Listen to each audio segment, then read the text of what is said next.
It is a beautiful sunset. I didn't want to make unclear, because I have been in the past.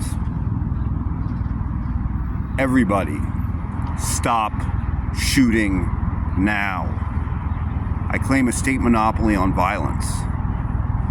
Nowhere.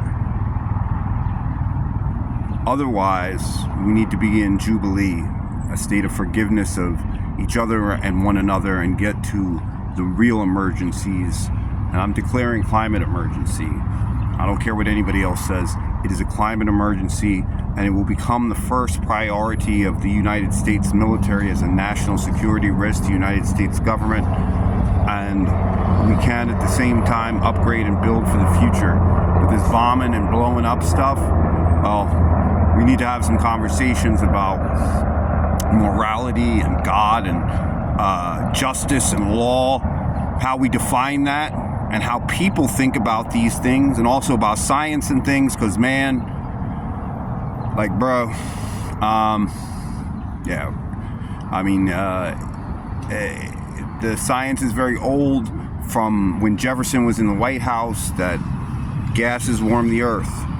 And then they hadn't discovered it yet, but they knew it.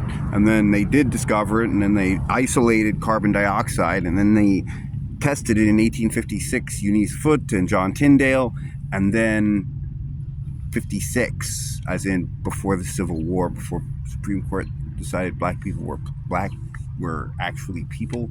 That long ago, we knew that carbon dioxide warmed the earth. So before there was cars. So we always knew. And for all the cars we have on the street, for 300 million Americans, and I like to drive, and I'm going to drive again. I'm not saying never again, but I mean that we have to change generally, and as a society, is not a thing we want to have like polite conversation about. It's just one of them things that like, oh, you're really trying to, nah, let me go talk to, like, because I mean, not like to be personal or whatever, but like in terms of policy, bro, like that's what we're doing. And you know, the government should be putting money in transportation and city planning and these things. We don't care about blowing up other countries. Let's put a whole bunch of money into our country. Let's rebuild our country. Let's rebuild America. Not like later, like now. Like the money is there. We don't. I mean, it's true. We need to do better. We need to do a lot better. We need to make sure that we take better care of receipts and find ways to cut costs and stop overpaying for things.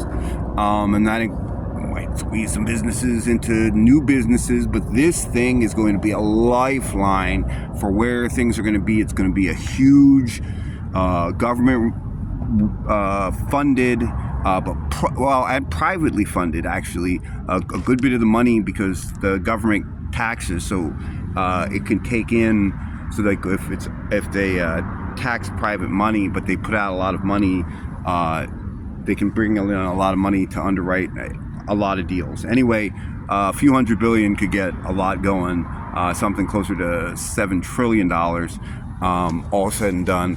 But we'll talk about it, man. We got to, but rebuilding everything, that's all there is, man. Like, we got to build for the future. We got to build for the next generation. And we got to start, you know, taking real thoughts about how we do transportation, and look to build quieter, faster lives, but also make sure that we're taking good care of making sure that we appreciate what we do have, and make sure that we make the best use of it, and get outdoors some. Man, it's a beautiful, beautiful night. Appreciate God, and understand what God is, and understand that, like, if you're going to understand Jesus and say that you're a Christian, you don't want to be funding no nonsense in another country, and you should be activist. Yes. I mean, I call you as, you know, Christian, Muslim, or Jew. Like, I mean, these things, peace is the way with all this, and it's time to get like a settlement of this, and we're not going to put up with any of this anymore.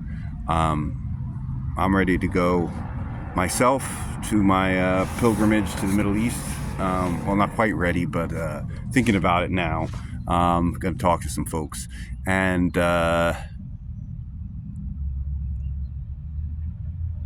yeah, make it kind of a big deal. But